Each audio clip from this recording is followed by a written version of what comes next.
Very good evening to all of you. स्वागत है आप सभी का ओपन एमसीक्यू टेक्स्ट अकेडमी में। तो आज की इस वीडियो में भी हम लोग कुछ प्रीवियस ईयर के क्वेश्चंस को डिस्कस करेंगे जो आपके एग्जाम पॉइंट ऑफ व्यू से काफी इंपॉर्टेंट है और जो ऑलरेडी प्रीवियस ईयर में आ चुके हैं।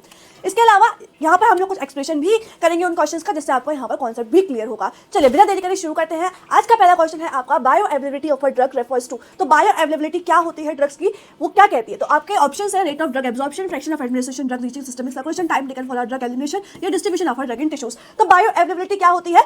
बायो अवेलेबिलिटी का कहना होता है कि जो भी एडमिनिस्टर्ड ड्रग है, आपने एडमिनिस्टर करी उस ड्रग का और वो आपके सिस्टमिक सर्कुलेशन तक पहुंच गई, जितनी ड्रग वहां तक पहुंची सिस्टमिक सर्कुलेशन तक, वही आपकी बायो अवेलेबिलिटी कहलाती है। जैसे कि हम लोग आईवी की बात करते हैं, उसका 100% यहाँ पे बायो अवेलेबिलिटी रहती है क्योंकि वो डायरेक्टली सिस्टमिक सर्कुलेशन तक लगाई जाती है, पहुंचाई जाती है। सो आपका option B is the correct. Bioavailability जिसको हम लोग एफ से नोट करते हैं, वो डिफाइन की जाती है एज अ फ्रैक्शन या एज अ परसेंटेज जो एडमिनिस्टर्ड डोज का सिस्टमिक सर्कुलेशन तक पहुंचता है बिना किसी चेंज फॉर्म के, अनचेंज फॉर्म में वो पहुंचता है, उसी को हम लोग बायो अवेलेबिलिटी कहते हैं। कितना ड्रग्स यहाँ पे एक्चुअली अवेलेबल हुआ थेरेप्यूटिक इफेक्ट शो करने के लिए, उसी को हम लोग बायो अवेलेबिलिटी यहाँ पर कहेंगे। इंट्रावेनस ड्रग्स के जो होते हैं उनके 100% बायो अवेलेबिलिटी रहती है। ओके, चलिए आगे बढ़ते हैं। Next question, volume of distribution is defined as. तो वॉल्यूम ऑफ डिस्ट्रीब्यूशन क्या होता है? Amount of drug in plasma upon drug eliminated, amount of drug in body upon plasma drug concentration, dose administered upon plasma concentration, drug absorbed by upon drug excreted. So volume of distribution की अगर हम लोग बात करेंगे, so B is the correct answer. That is amount of drug in body, कितनी हमारी amount है drug की बॉडी में अपॉन प्लाज्मा ड्रग कंसंट्रेशन कितनी है, इसी को हम लोग वॉल्यूम ऑफ डिस्ट्रीब्यूशन कहते हैं। तो वॉल्यूम ऑफ डिस्ट्रीब्यूशन एक थ्योरेटिकल फार्माकोकाइनेटिक पैरामीटर है जो यहाँ पर रिलेट करता है टोटल अमाउंट ऑफ ड्रग कितनी है हमारी बॉडी के अंदर, उसकी परसेंट और उसकी कंसंट्रेशन कितनी है प्लाज्मा में। ये कोई एक्चुअल एनाटॉमिकल वॉल्यूम नहीं है, लेकिन ये अपरेंट वॉल्यूम है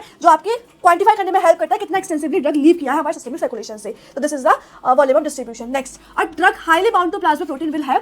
तो जो सबसे ज्यादा ड्रग हाईली बाउंड करेगी प्लाज्मा प्रोटीन से, उसकी क्या होगी? हाई वॉल्यूम ऑफ डिस्ट्रीब्यूशन होगा, शॉर्ट हाफ लाइफ होगी, लो फ्री ड्रग कंसंट्रेशन होगी या रैपिड एलिमिनेशन होगा। करेक्ट ऑप्शन देखेंगे, so C is the correct option, that is low free drug concentration. तो जब भी ड्रग यहाँ पे हाईली बाउंड करती है प्रोटीन से, प्लाज्मा प्रोटीन के साथ, जैसे कि एग्जांपल एल्बुमिन के साथ, तो ओनली अनबाउंड फॉर्म जो होता है वो ड्रग का फार्माकोलॉजिकली एक्टिव रहता है, क्रॉस कर सकता है मेम्ब्रेन को और साथ ही में मेटाबॉलिक एक्सक्रीशन के लिए अवेलेबल होता है। That's why high plasma contain करता है, लो फ्री ड्रग कंसंट्रेशन यहाँ पे रहता है।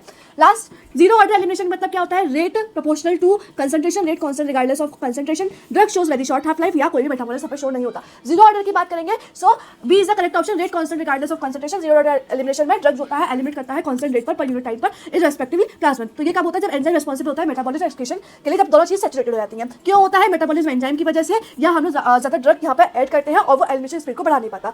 Next question, that is bioequivalence between two product depends on the bioequivalence. अगर दो प्रोडक्ट्स के बीच में, तो वो किस पर डिपेंड करता है? कलर, टेस्ट पर, फार्माकोकाइनेटिक प्रोफाइल्स पर, डोजिंग फ्रीक्वेंसी पर या फॉर्मुलेशन ब्रांड पर। करेक्ट ऑप्शन देखेंगे, so B is the correct option, pharmacokinetic profile पर ये वर्क करता है। दो फार्मास्यूटिकल प्रोडक्ट्स को हम लोग बायोइक्विवेलेंट तभी कहेंगे जब उसमें कोई भी डिफरेंस शो नहीं होगा उसके रेट में या उसके एक्सटेंट ऑफ एब्जॉर्प्शन में, जब उसको एडमिनिस्टर कराया जाएगा। तो सिंपल वर्ड्स में दोनों प्रोडक्ट डिलीवर करता है ड्रग को ब्लड स्ट्रीम तक सेम वे में। So thank you so much. I hope आप सभी को फार्माकोकाइनेटिक फार्माकोडायनामिक्स के क्वेश्चन समझ में आए होंगे, आपके लिए काफी इंपॉर्टेंट है। अगर इसका थ्योरेटिकल पोर्शन देखना है तो आप टेक्स्ट अकेडमी के मेन चैनल पर जाकर देख सकते हैं। ऐसी मोर वीडियोस के लिए फॉलो कर लीजिए ओपन एमसीक्यू टेक्स्ट अकेडमी को।